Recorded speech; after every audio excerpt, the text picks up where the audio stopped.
እንዴት ቆያችሁኝ?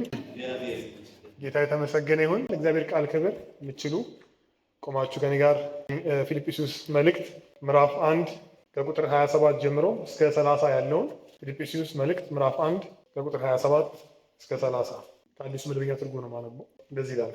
ለክርስቶስ ወንጌል እንደሚገባ ኑሩ። ይህ ከሆነ መጥቼ ባያችሁ ወይም በርቀት ሆኜ ስለእናንተ ብሰማ ለወንጌል እምነት እንደ አንድ ሰው ሆናችሁ በመጋደል በአንድ መንፈስ ጸንታችሁ እንደምትቆሙ አውቃለሁ። በማንኛውም መንገድ በተቃዋሚዎቻችሁ አትሸበሩ። ይህ እነርሱ እንደሚጠፉ እናንተ ግን እንደምትድኑ ከእግዚአብሔር የተሰጠ ምልክት ነው። በክርስቶስ እንድታምኑ ብቻ ሳይሆን ስለ እርሱ መከራ እንድትቀበሉም ይህ ጸጋ ተሰጥቷችኋልና ቀድሞ እንዳያችሁትና አሁንም በእኔ እንዳለ በምትሰሙት በዚያው አይነት ተጋድሎ እናንተም እያለፋችሁ ነውና። እግዚአብሔር ስለ ቃሉ የተመሰገነ ይሁን። አጭር ጸሎት እንጸልያለን። እግዚአብሔር አምላካችን ሆይ እናመሰግንሃለን። በዚህ ቀን ደግሞ በፊትህ ስለሰበሰብከን ቃልህን ለመስማት እግዚአብሔር ሆይ ስለረዳህን እኔ ባሪያህንም ስላገዝከኝ እግዚአብሔር ሆይ እጅግ አድርገን እናመሰግንሃለን። ጌታ ሆይ አይኖቻችን እንድትከፍት ልባዎቻችን እንድትከፍት የምትለንን ነገር እንድንሰማ እግዚአብሔር ሆይ ከዚህ ቦታ ማንም እግዚአብሔር ሆይ አንተን ሳይሰማ የሆነ ቃል ሰምቶ የሚወጣ ሰው እንዳይኖር እንለምንሃለን። ጌታ ሆይ ጊዜያችንን ባርክልን፣ በኢየሱስ ስም ጸለይን። ተባረኩ። እንግዲህ ፊልጵስዩስ ምዕራፍ 1 ቁጥር 27 ላይ ገና ሲጀምር ያለውን ነው ይዘን ምን ቆየው። ምንድን ነው የሚለው? አጭር ነው ትእዛዙ። ለክርስቶስ ወንጌል እንደሚገባ ኑሩ። ይህንን ነው የምናየው። ለክርስቶስ ወንጌል እንደሚገባ ኑሩ። ይሄ በጣም ሰፊ ሀሳብ ነው አይደለ? ለክርስቶስ ወንጌል እንደሚገባ መኖር የሚለው ብዙ ነገር ይዛል። ምን ማለት ነው የሚለው በተለያየ መንገድ እግዚአብሔር ቃል ያብራራዋል። ግን እኛ ራሱ ሐዋርያ ጳውሎስ በዚህ ቁጥር 27 ውስጥ ይህንን ይፈተዋል። እሱ ነው የምናየው። ምን ይላል? ለወንጌል እምነት እንደ አንድ ሰው ሆነን በመጋደል በአንድ መንፈስ ጸንተን እንድንቆም ነው ራሱ የሚሰጠው ማብራሪያ ነው። እዛው ቁጥር 27 ላይ እንግዲህ አዲሱ መደበኛ ትርጉም ትንሽ ቀለል ይላል። አማርኛው የድሮ ትንሽ ስለሚከብድ ነው በዚህ ማነበው።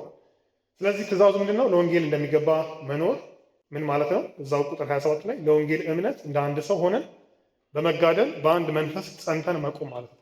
ስለዚህ ለወንጌል እንደሚገባ መኖር ምንም ሰፊ ሀሳብ ቢሆንም ግን እኛ እችኛውን ነው የምናየው። እንግዲህ በጊዜው የነበረው ነገር ጳውሎስ ሲጽፍላቸው ምን ውስጥ ነበረ?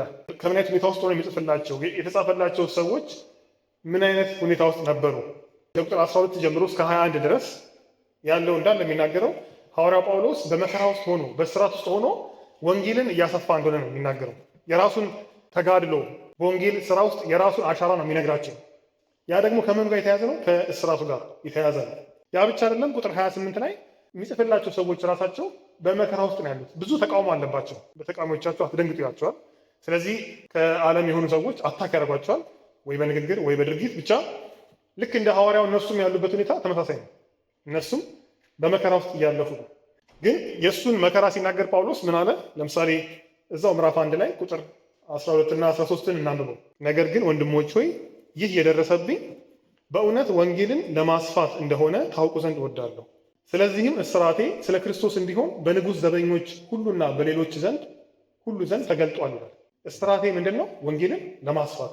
አሁን ደግሞ ይሄ እስራቴ ፐርፐዙ ይሄ እንደሆነ በንጉሥ ጠባቂዎች ዘንድ ተገልጧል። ያውቃሉ። ጳውሎስ ለምን ታሰር ቢባል ለወንጌል እንደሆነ በደንብ ግልጽ ሆኗል፣ ይታወቃል። እና ይሄ እስራቴ የሚለውን ዝም ብዬ እያዩ ነበረ። 4 ጊዜ ነው የሚጠቀመው ቀጥታ። ሁሉም ያለው ምዕራፍ 1 ውስጥ ነው። እንግዲህ ፊልጵስዩስ 4 ምዕራፍ ነው። ምዕራፍ 1 ላይ ነው እስራቴ ቁጥር 7 ቁጥር 13 ቁጥር 14 ቁጥር 17 ላይ እዛው ምዕራፍ ላይ ይደጋግመዋል። ለምን የጳውሎስ እስራት መደጋገም አስፈለገው? አንድ ጊዜ ካለ ይገባናል። ጳውሎስ በእስራቱ ቀልድ አያውቅም። ቆላስያስ መልእክትን ሲጨርስ መጨረሻ ላይ የሚላቸዋል እስራቴን አስቡ ይላቸዋል። እስራቴን አስቡና የሚጽፍላቸው ሰዎች የጳውሎስን እስራት እንዲያውቅ ይፈልጋል። ለዛ ነው የሚደጋግመው። እኛም ዛሬ ይህንን ማሰብ አለብን። እንዳልነው ሰዎችም ኦልሬዲ የሚጻፍላቸውም በመከራ ውስጥ ያሉት፣ ሐዋርያው ደግሞ በእስራት ውስጥ ያለው። ስለ እስራቱ ደግሞ በአንድ ምዕራፍ ብቻ 4 ጊዜ ደጋግሞ ይነግራቸዋል። ለምን? ኢምፖርታንት ስለሆነ ነው እንጂ እንደዚህ አይደለም የሚጠቅሰው። የታሰረው ለምን ስለሆነ ነው? ለወንጌል የታሰረው ለወንጌል ዋጋ የከፈለ ስለሆነ ቸል ቢሉት እነሱ ማንን ቸል ለማለት ያህል ነው? ወንጌልን ቸል ለማለት ያህል ነው። ጳውሎስን በእስር ቤት ቢረሱትና እነሱ ላይፋቸው ቢኖሩ ቢዝናኑ የጳውሎስን እስራት ባያስቡ ወንጌልን እንደረሱ ያህል ነው። ለምን? እስራቱን ለምንድን ነው? ለወንጌል ስለሆነ ማለት ነው። ሌላው ደግሞ ኢንከሬጅ ሊያደርጋቸው ነው። እነሱም እንዳልነው በመከራ ውስጥ እያለፉ ነው። እነሱም ተቃውሞ ደርሶባቸዋል ልክ እንደ ሐዋርያው። እኔም እንኳን ሐዋርያው የምጽፍላችሁ ሰው እንኳን የት ነው ያለሁት? እስር ቤት ውስጥ ነው ያለሁት።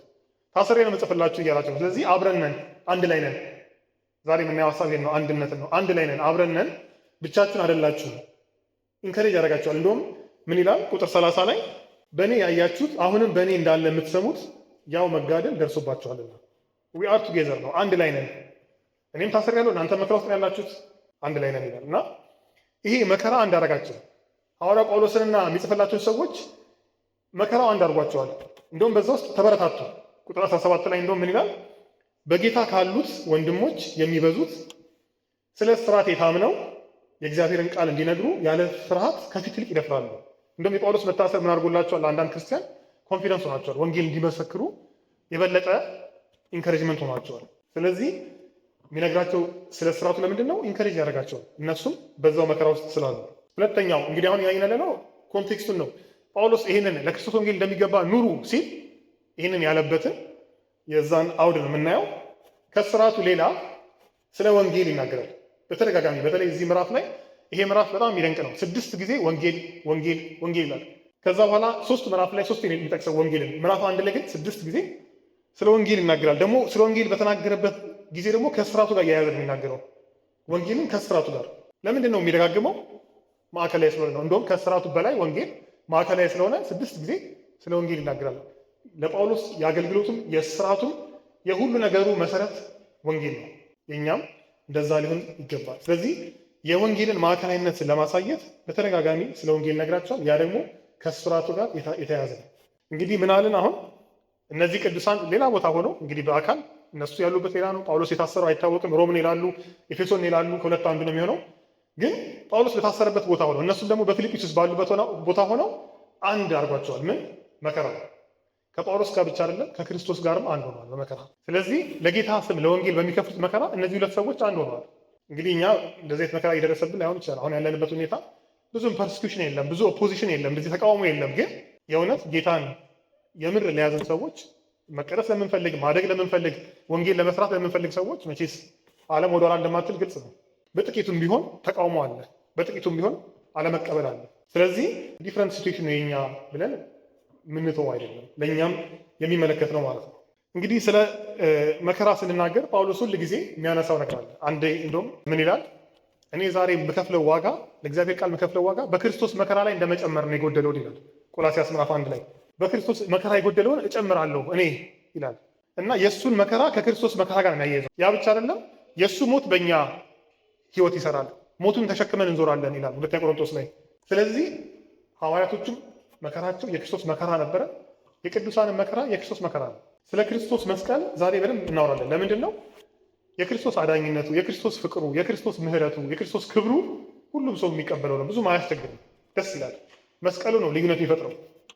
ሰውን የሚለየው የስተትን ትምህርት የሚለየው መስቀሉ ነው። እንደውም ዕብራውያን መልእክት ስናጠና እያነሳን ነበር ይህንን ከክርስቶስ ጋር መከራ መቀበል፣ ከከተማ መውጣት የሚሉ ሀሳቦችን ምዕራፍ 13 ላይ እና የስተትን ትምህርት የሚለየው ሰውን ከሰው የሚለየው የክርስቶስ መስቀል ነው። የክርስቶስ መስቀል በደንብ ካልያዝነው ያለን ሊመስለን ይችላል፣ ግን እየጠፋ ሊሆን ይችላል እና በዚህም ክፍል እንደምናየው የጌታን መስቀል ትኩረት ሰጥተን እናያለን ማለት ነው። እሺ ወደ ክፍሉ እንመለስ። እንግዲህ ኮንቴክስቱን አይተናል። ሐዋርያ ጳውሎስ ታስሮ የሚጻፍላቸው ሰዎች በተቃውሞ ውስጥ ነው ያሉት። ወንጌል ማዕከል መሆኑን በተደጋጋሚ ይናገራል።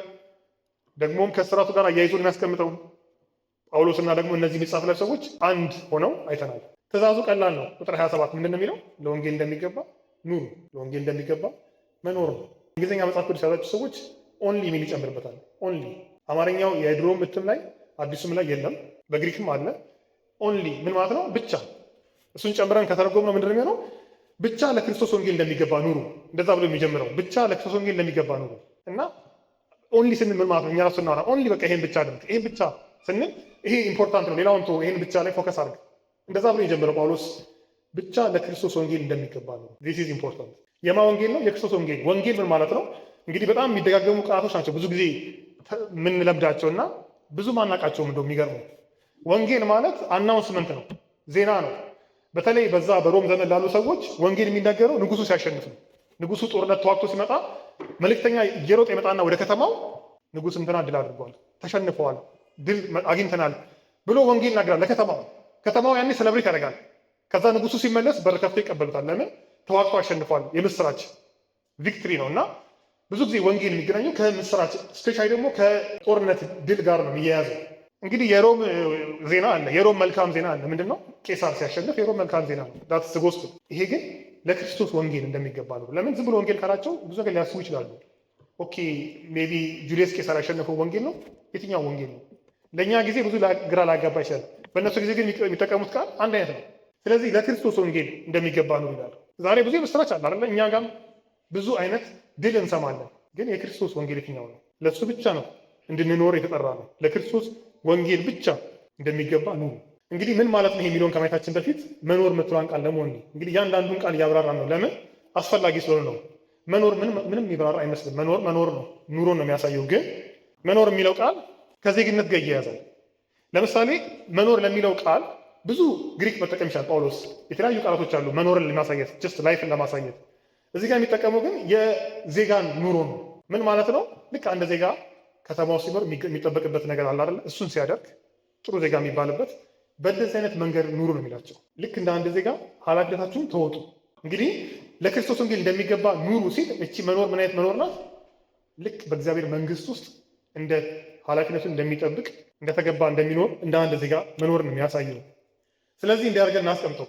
ቁጥር 27 ብቻ ለክርስቶስ ወንጌል እንደሚመጥን እንደ አንድ ዜጋ እንደ አንድ የእግዚአብሔር መንግስት ዜጋ ኑሩ። ይሄ ነው ሀሳቡ። ለምንድን ነው ዜግነትን ያነሳ ነው? እዚህ ጋር የእግዚአብሔር መንግስት ሀሳብ ስላለ ነው። እንግዲህ የእግዚአብሔር መንግስት በሚል ኦልሬዲ ማስተምሮን የምታዩ ካላችሁ እዛ ላይ ያለ፣ ግን በጣም ሴንትራል ሀሳብ ነው በእግዚአብሔር ቃል ውስጥ። እዚህ ጋርም ደግሞ እንዳየ ነው ወንጌሉ ከምን ጋር የተያዘው? ከንግስና ጋር ከማሸነፍ ጋር። ንጉሳችን ድል አድርጓል የሚል ነው። የእኛም ወንጌል እንደዛ ነው። ኢየሱስ ክርስቶስ ሞትን ድል አሸንፏል፣ ከሞት ተነስቷል። በእግዚአብሔር ቀኝ ተቀምጦ ምን እያደረገ ነው? እየገዛ ነው። እውነተኛ ጌታ እውነተኛ ገዢ ማን ነው? ክርስቶስ ነው። ስለዚህ ይሄ ነው ወንጌላችን። ከምን ጋር ይያዛል? ከመንግስት ጋር ይያዛል። መንግስት ደግሞ ካለ ዜጎች አሉ። እኛ ደግሞ ምኖች ነን? ዜጎች ነን። እንዴት ነው መኖር ያለብን? ልክ አንድ መንግስት ውስጥ ዜጋ ኃላፊነት እንደሚወጣ እንደዛ ነው መኖር ያለብን። ስለዚህ ይሄ ነው ትእዛዙ። አሁን ምን ማለት የሚለውን እኔ ብቻ ለክርስቶስ ወንጌል ልክ እንደ አንድ ዜጋ ተመላለሱ የሚለውን ከታች ሲያስቀምጠው ይላል ለወንጌል እምነት እንደ አንድ ሰው ሆናችሁ በመጋደል በአንድ መንፈስ ጸንታችሁ እንድትቆሙ ይላል። እንግዲህ እዚህ ላይ ምንድን ነው የሚናገረው? በአንድ መንፈስ መቆም፣ እንደ አንድ ሰው የሚለው አንድ ነፍስ ነው የሚለው ሊትራሊ እንደ አንድ ነፍስ በአንድ መንፈስ መቆም። ይሄ ነው ለወንጌል እንደሚገባ መኖር። ጳውሎስ እዚህ ጋር እያስረዳው ያለው ለወንጌል እንደሚገባ ኑሩ የሚለው ይህንን ነው። ምን ማለት ነው? አንድ ስፒሪት፣ አንድ ነፍስ። እንዴት አንድ ነፍስ ይኖረናል? ሁላችንም የተለያየ ነፍስ ነው ያለን፣ ግን አንድ ነፍስ፣ አንድ ስፒሪት። ይሄ ነው ትልቁ ትእዛዝ ለክርስቶስ ወንጌል እንደሚገባ መኖር ማለት። ወንጌል ነው አንድ የሚያደርገን። በቃ ይሄ ነው የኔ ፎከስ ዛሬ። ምንድን ነው መልእክቱ ብትሉኝ፣ ለእናንተም ለእኔም እግዚአብሔር በውስጥ ያስቀመጠው ነገር አንድ የሆነ ስፒሪት፣ አንድ የሆነ ነፍስ። እንዴት ነው የሚሆነው? ይሄ በወንጌል ወንጌል ማዕከል ላይ ካልተቀመጠ እንዳየነው በሐዋርያው ጳውሎስ ሕይወት ውስጥ ወንጌል ማዕከሉን ካልያዘ አንድ መሆን አንችልም። ሰው ለተለያየ ዓላማ አንድ ሊሆን ይችላል። እውነተኛ አንድነት ግን የሚሆነው ወንጌል ማዕከሉን ሲይዝ ነው። ከዚህ በኋላ ማነብላችሁን ክፍሎች በደንብ ስሙኝ። ፊልጵስዩስ መልእክት ውስጥ ወንጌልንና አንድነትን እንዴት አድርጎ እንደሚያነሳው እናያለን። ከፊልጵስዩስ ምዕራፍ 1 ጀምሮ ከወንጌል ጋር የተያያዘ አንድነትን ያሳያል። እንደዚህ ይላል ቁጥር 4 እና 5 ለምሳሌ ሁል ጊዜ ስለ ሁላችሁ ስጸልይ በደስታ እየጸለይኩ ከመጀመሪያው ቀን አንስቶ እስካሁን ድረስ በወንጌል አገልግሎት ተካፋይ ሆናችኋልና። በእንግሊዝኛ ሚት በተለያየ ቨርዥን ሚት በደንብ አንደርስታንድ ለማድረግ ምንድን ነው የሚያሳየው? ፍሮም ዘ ቢጊኒንግ ከመጀመሪያው ጊዜ ጀምሮ እስካሁን ድረስ ከኔ ጋር ተካፋዮች ፓርቴከርስ ዩናይት አድርጋችኋል የሚለው አንድ ሆናችኋል። በምን? በወንጌል አገልግሎት። ስለዚህ ሁሉ ጊዜ ስለ ሁላችሁ ስጸልይ በደስታ ጳውሎስ ሲጸልይ ደስ ይለዋል። ለምን?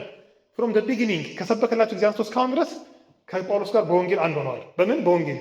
አንድነት በምንድን ነው የሚሆነው? በወንጌል ነው የሚሆነው። ይቀጥልና ቁጥር 7 ላይ በልቤ ስላላችሁ እና በስራቴም ሆነ ለወንጌል ስመክትና ሳጸናው ሁላችሁም ከኔ ጋር የእግዚአብሔር ጸጋ ተካፋዮች ስለሆናችሁ ስለሁላችሁ እንዲህ ማሰቤ ተገቢ ነው ይላል። አሁንም በስራቴም ይላል አንድ አይተናል ከዚህ በፊት ወንጌልን ስመክትና ሳጸናው፣ ወንጌልን ዲፌንድ ሳረግ እና ደግሞ ሳጸናው ከኔ ጋር በእግዚአብሔር ጸጋ ተካፋዮች። አሁንም በሴም ቃል የሚጠቀመው ከኔ ጋር አንድ ላይ ነበራችሁ፣ ስለዚህ ስለእናንተ እንዲህ ማሰብ ይገባኛል። ምዕራፍ 2 ቁጥር 22 ስለ ጢሞቴዎስ ሲናገር ልጅ ለአባቱ እንደሚያገለግል ከኔ ጋር ሆኖ ለወንጌል እንዳገለገለ መፈተኑን ታውቃላችሁ። ከኔ ጋር ሆኖ ለወንጌል እንዳገለገለ ያደንቀዋል። ጢሞቴዎስን የሚያደንቀው ለምንድን ነው? ከኔ ጋር ሆኖ ለወንጌል አገልግሏል። ከኔ ጋር አንድ ላይ ሆኖ ወንጌል ሰርቷል። ምዕራፍ 4 ቁጥር 2 እስከ 3 የምናውቀው ክፍል ነው ይሄ። በአንድ ሀሳብ በጌታ እንዲስማሙ ኤዎዲያንን እመክራለሁ፣ ሲንቴኪንም እመክራለሁ።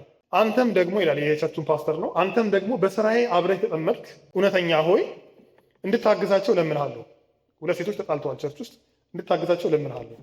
ከዛ ስሞቻቸው በሕይወት መጽሐፍ ከተጻፉት ከቀሌምጦስ ደግሞ ከኔ ጋር አብረው ከሰሩት ከሌሎች ጋር በወንጌል ከኔ ጋር አብረው ተጋድለዋልና አግዛቸው። እኒህ ሁለት ሴቶች ጋር ተጣልተዋል። በምን እንደተጣሉ አይናገርም። እመክራለሁ እንዲስማሙ ይላል።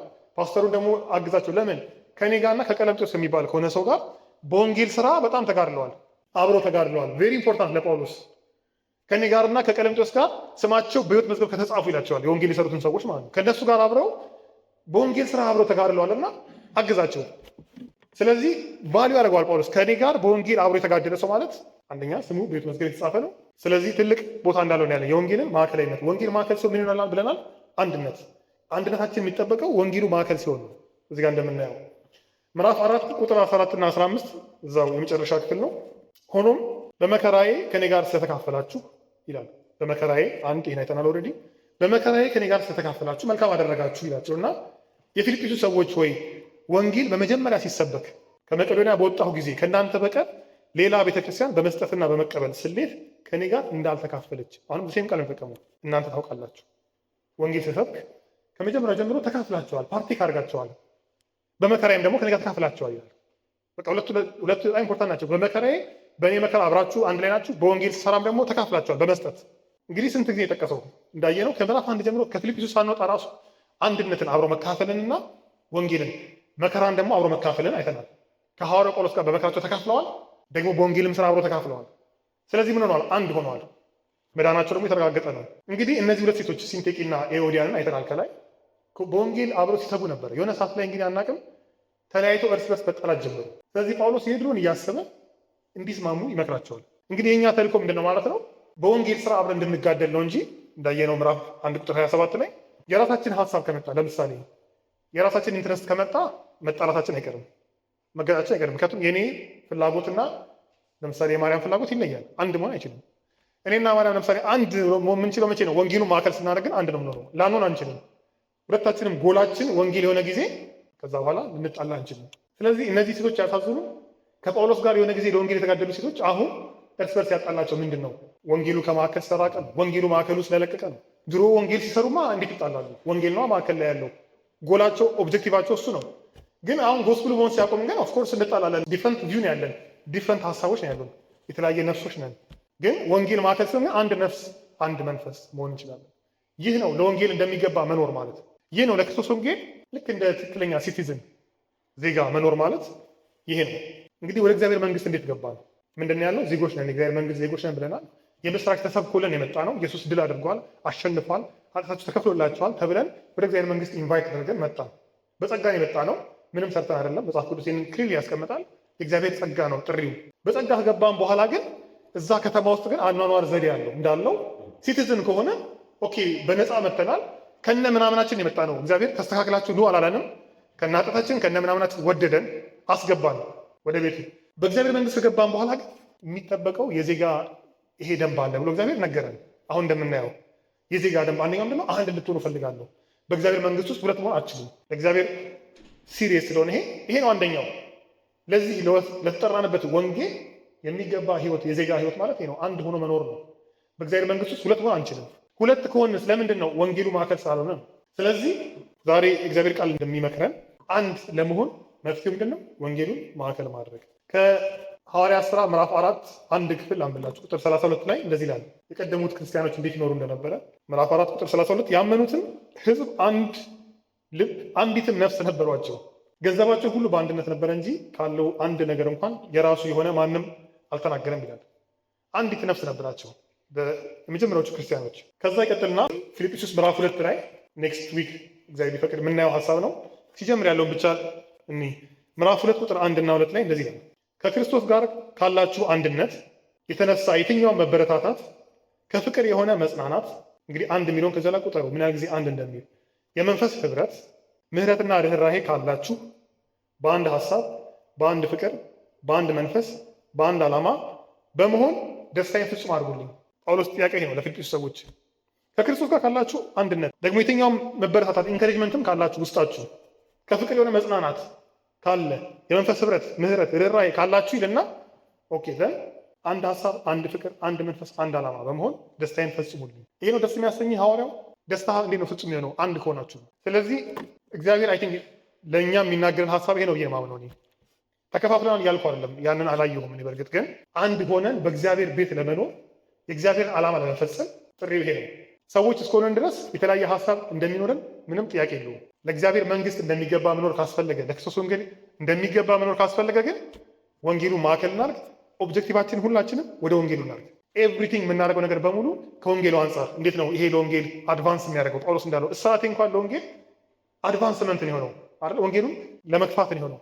በዚህ ሲሆን እግዚአብሔር እናከብራለን። ይሄ ነው ለክርስቶስ የሚገባ ህይወት ማለት። የሚቀጥለው ሳምንት እግዚአብሔር ይፈቅድ ምዕራፍ 2 ውስጥ እንገባና ፊልጵስ ውስጥ የክርስቶስን ህይወት እናያለን። ጌታ እንዴት ነው ይሄንን ህይወት የኖረው? ራሱ መጥቶ ኤግዛምፕል ስለተሆንን የጌታን ህይወት ደግሞ ከዚህ ጋር እያይዘን እናያለን። እሺ ጸልየን እናጠቃለን። 2 ደቂቃ ይሄን እያሰብን እግዚአብሔር የተናገረንን እያሰብን እስቲ አይ ዶንት ኖ ሞቲቫችን ምንድን ነው? ጎላችን ምንድን ነው? ቤተክርስቲያን ውስጥ ስንመጣ ያለን ሀሳብ ምንድን ነው? ምንድን ነው የምንፈልገው እንዲሆን? ጎላችን የተለያየ ነው ወይስ አንድ ነው? ሁላችንም የሚመለከት እኔን የሚመለከት ሀሳብ ነው። እግዚአብሔር እኔንም የፈተሸበት ነገር ነው። ዛሬ መከፋፈል በመካከላችን ላይኖር ይችላል። ዛሬ መጣላት ላይኖር ይችላል። ግን ዛሬ አንድ ካላደረግን ሀሳባችንን ወደ ወንጌሉ ካላደረግን ነገ እንጣላለን። ነገ ሊያስታርቁን አይችሉም። እኛም ማንም አያስታርቀንም። ዛሬ ቀን ሳለ ጎላችንን ካስተካከልን፣ ዛሬ ቀን ሳለ ዓላማችን የመሰባሰባችን ምክንያት ወንጌሉ ብቻ ከሆነልን ነገ ከባድ ነገር እንኳን ሲመጣ አንለያይም። አንዲት ነፍስ ነው ያለችን። ዛሬ ወንጌሉ ማዕከል ሳይሆን ግን ቸል ተብሎ ቆይተን የሆነ ጊዜ ከባድ ሀሳብ ቢመጣ እንጣላለን። እኛን ለማስታረቅ ከባድ ነው። ሐዋርያ ጳውሎስ እንደለመነው ያንን ፓስተር አግዛቸው እንዳለ ላንታረቅም እንችላለን። ያኔ ይከብዳል ወንጌሉ ማዕከል ማድረግ፣ ያኔ ያስቸግራል። ግን ምን ሆንን? ተራ እንደዛ ከሆነ ወደቅን፣ ፌል አደረግን። ከእግዚአብሔር መንግስት እንወጣለን። ለምን? እንደሚገባ አልተመላለስንም፣ ዜጋ አይደለንም፣ በነፃ ገባን እንጂ። ስንኖር ግን የሚጠበቅብን ነገር አለ። በእግዚአብሔር መንግስት ውስጥ ለመቆየት እግዚአብሔርን ደስ ለማሰኘት ጠበቀብን ነገር ምንድን ነው? ወንጌሉ ማዕከል ማድረግ፣ ከክርስቶስና ከሐዋርያው ጋር በመከራው መካፈል፣ አንድ ልብ፣ አንድ ሀሳብ መያዝ። ከዚህ ውጭ ሌላ መፍትሄ የለውም። እግዚአብሔር አምላካችን ሆይ እናመሰግንሃለን። ጌታ ሆይ አንተ በሶስትነት ስትኖር አንድ ነህ። እግዚአብሔር ሆይ እስካሁን አይገባንም ይሄ ምስጢር። እግዚአብሔር ሆይ በአብና በወልድና በመንፈስ ቅዱስ መካከል መናናቅ የለም። መንፈስ ቅዱስ ሁል ጊዜ ተልኮ ይመጣል። አንድ ቀን ኮምፕሌን አድርጎ አያውቅም። እግዚአብሔር ሆይ በአንተ መካከል ያለው አንድነት ድንቅ ነው፣ ምስጢር ነው። እግዚአብሔር ሆይ እናመሰግንሃለን። ጌታ ሆይ ወደዚህ ነው የተጠራ ነው። እግዚአብሔር ሆይ አንተ ሰልፊሽ አይደለህም፣ ሰልፍ ሴንተርድ አይደለህም። እግዚአብሔር ሆይ ራስ የምትሰጥ ነህ፣ ሳክሪፊሻል ነህ። ጌታ እግዚአብሔር ሆይ እንዴት ከአንተ ቤት እንኖራለን? እንዴት ከአንተ ጋር እንኖራለን ታዲያ? እግዚአብሔር ሆይ አንተ ወንጌል ክርስቶስ ድል የማድረግህ የመስቀል ነገር ማዕከል እንዲሆንልን እንለምናለን። ጌታ ኢየሱስ ሆይ በማዕከላችን ያለ የተለያየ ሀሳብ ቢኖር እግዚአብሔር ሆይ ይህን እንድታስተካክል፣ ወንጌልን ወደ ቦታው እንድትመልስ፣ ወደ ስፍራው እንድትመልስ እግዚአብሔር ሆይ የእውነት እንዲገደን ከሐዋርያት ጋር እንኳን እግዚአብሔር ሆይ በወንጌል ስራ እንድንካፈል በኢየሱስ ስም እንለምንሃለን። ጌታ እግዚአብሔር ሆይ የተገባቸው ዜጎች እንድንሆን በመንግስትህ በኢየሱስ ስም እርዳን።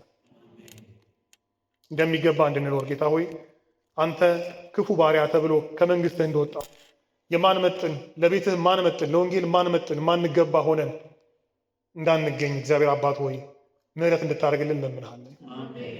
የሰማነው ቃል በመንፈስ ቅዱስ ከሕይወታችን ጋር ይዋሃድ። ለሁላችን እግዚአብሔር ሆይ መንገዱን አስተምረን። ስለሰጠህን ጊዜ እናመሰግንሃለን። በኢየሱስ ስም አሜን።